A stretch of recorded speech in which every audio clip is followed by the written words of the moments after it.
Myself and Nikki looked at them as a role model, and we still look at them as a role model. So my encouragement to anybody in the room is, if you are in any sort of leadership form, it could be a parent or anything you are in terms of your sphere, always lead by example. And you guys have been a fantastic example of that. So thank you so much for leading us right, and thank you so much for being a good example. Thank you. So I have been introduced, I'm a pharmacist. But I am more than a pharmacist, so I like to introduce myself like this. First and foremost, I'm a Christian, which you have already been introduced as, and I'm a married man. I am married to that beautiful woman over there, and God has blessed us with two amazing kids, and they are over there, Sophie and David. Sophie and David love their dad so much, despite the fact that he screams at them. So even though I'm a Christian, I'm not perfect. You know, we are all work in progress. So we've been asked to give us a little talk about sickle cell as somebody with experience of sickle cell and who's living with sickle cell. So I was diagnosed with sickle cell at the age of 6 months. So my parents were the ones that had the diagnosis. So at this point in my life, I didn't know what was going on, so I was still a child. So I'm going to talk about sickle cell from the point of my primary school, secondary school, university, and up until now. So to start with, I thought it's best for me to take you back to what I am now, what I do now, and then I'll take you through my journey and then come back to where I am now. So in terms of what I do, everything I do through the lens of the religion, of my God, of Christ. So I believe everything I do is powered and strengthened through that, and the wisdom I have in terms of how I manage sickle cell is through that. So what do I do? Although I'm a pharmacist, I am more or less a community pharmacist. So I lead. So in my professional career, I lead a group of people. I work in the community, more or less in the retail sector. So when you go on your high street and you go to shops like Boots or Lloyd's Pharmacy, when they're still around your normal community. So the guys you see in there, I'm one of those guys. So a lot of those guys will be leading teams of people, and that's what I've done throughout my professional life. So I've led a group of people in community pharmacy. And also what I do, I lead a group of people called Friends International in Coventry, and we help with international students in Coventry and Warwickshire, and I lead a team of people there. I am very active in my church and leading the teams in my church. And I say all of these things just to emphasize the point. Having a sickle cell, or living with sickle cell, is not a death sentence. You can still achieve a lot of things, and you by living with sickle cell. So you having a child who has got sickle cell is not a death sentence. You can still achieve lots. So that's by the way. Also in terms of physicality, I run or walk about 5 miles every day. And if you say that across the week, so I would run or walk about 35 miles a week. And so if you do that across the month, that's 140 miles a month. so that's why you're running or walking. I've not done that this morning because we've been driving all the way. So that's my physical life. So if you think about 140 miles a month, to run a marathon is 26 miles. So for you to run a marathon is 26 miles. So if you do 26 divided by 140, what do we get? Max, David, what do we get?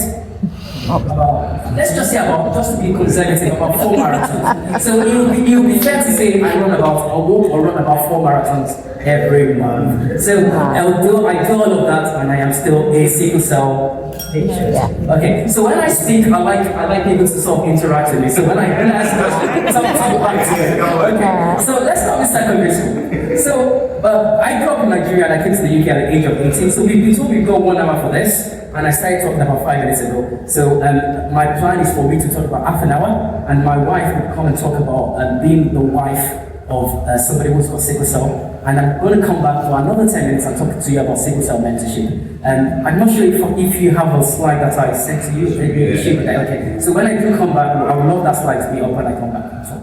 So when I grew up in Nigeria, and I left Nigeria at the age of 18. I am now 41. So during childhood, there's a lot that happens in childhood that you don't know and you just live with, and it becomes part of you. So the societal expression of sickle cell in Nigeria, in most of Africa, and sometimes in the UK, is that sickle cell patients could not do much and we cannot achieve much. And rightly so, because when you look at the physicality in terms of how things do present, sickle cell, your cells are sickle-shaped, they are not round. So lots of people's cells are round. So the red cells. The red cells, exactly. The red cells, yeah, there you go. The red cells are sickle-shaped, they're not round. So because of that, we don't carry enough oxygen like many people. So for instance, somebody who has got sickle cell, when you go out running, compared to somebody who's got a cell-shaped round, it means the person that has round cells, because or red cells, because they're round, when they run, they would cover more distance, do it more effectively than somebody who's got a cell that is sickled, because you're more or less carrying half the amount or less than half the amount of the oxygen to do the job. So you can understand the challenges that poses, and you can understand the fact that if that's like that, then the body would react differently to those kind of things. So you'll be hospitalized when you're in hospital more, and you're healed more often. And because of that, and then I've got lectures the next day. And that was the cycle for the first 2 years of university. Hospitalization, lecture, hospitalization, lecture, hospitalization, lecture. It got to a point where I had to have very close friends, and they're still close friends till now. This guy's in hospital. You see, at this point in my life, this guy, I've lived my life with these friends that they've known that Bolade is Bolade, although it's got sickle cell, but there are other parts of it.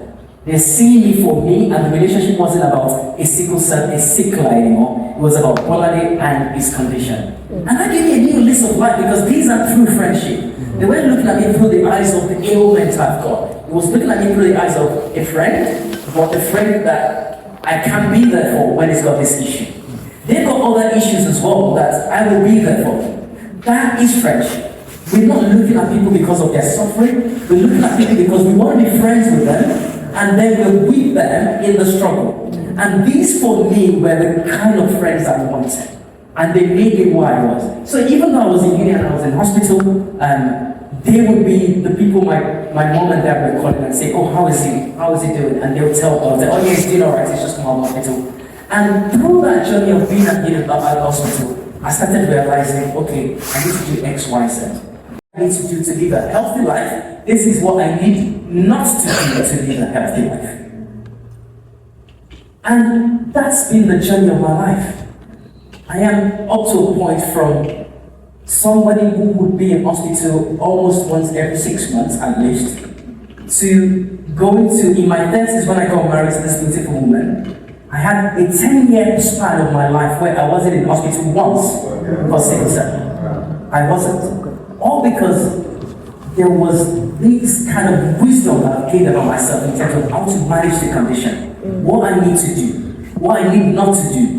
And through that, because my wife knows that as well, she was my front. She would prompt me, this is what you need to do. Have you done this? Have you done that? And that's why we managed to be where we are until now. In Africa and in most places, sickle cell patients don't live past the age of 40. So I'm 41. Guys, you're looking at a miracle here. So you look at a miracle. So I say that in the light of my God I serve, and He gives me wisdom to do everything I've done. And so it's not by my power or by His wisdom. But you know, when His wisdom comes, He gives us wisdom for life. Wisdom to live life on earth, to walk the walk we do.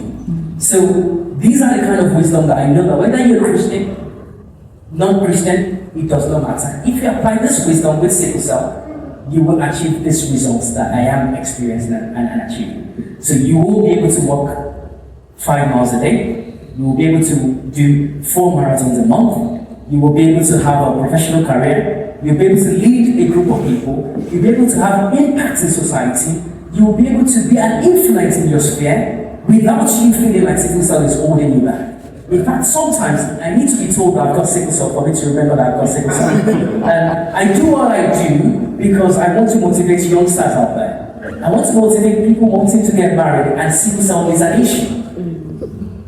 I know somebody who is very close to me that they did not marry somebody they knew they were meant to marry because the person is a carrier, just like Dr. Shibeba. You see, in Africa, this is a big thing. When you're a carrier and somebody is a carrier, before you get married, and before we got married, we did the same. We went for blood tests, you have to check your genotype. Because number one, you don't want to be irresponsible parents, yeah? And you want to be wise when you're going into something. So, for starters, this is a question I get asked about. Do you think two careers should marry each other? I always have to answer this, when I give a speech. Yeah. Do you think two careers should marry each other? And my answer to that question is, I don't think. And I'll answer that. I don't think. So I don't have a stance on this because if you've been married for any length of years, how many people are married in this room? Can you show your hands if you're married? Yeah? Cool. Perfect. If you're married, you will know something. Marriage comes with its own challenges. Okay? And there is nothing, absolutely nothing, a strong marriage cannot overcome, including a child who is sick, no matter what the health condition is.